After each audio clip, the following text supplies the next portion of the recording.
Harga plastik yang meroket imbas Perang Timur Tengah membuat Wali Kota Ambon, Maluku mengimbau warga untuk beralih menggunakan wadah ramah lingkungan. Selain lebih baik, penggunaan wadah ramah lingkungan juga bisa menekan sampah plastik. Apalagi sampah plastik selama ini memang jadi masalah klasik di Kota Ambon. Dengan penggunaan wadah ramah lingkungan, produksi sampah plastik diharapkan bisa ditekan. Saat ini, produksi sampah plastik di Kota Ambon mencapai 256 ton per hari.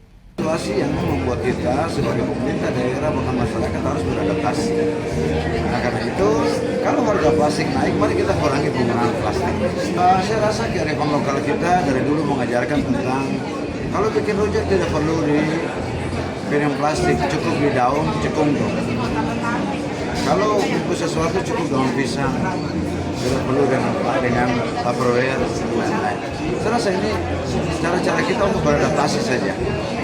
Karena itu nanti secara teknis saya akan mintakan di OPD terkait untuk melakukan kajian dan kita mungkin akan mengeluarkan himbauan, edaran ataupun perwali tentang ini.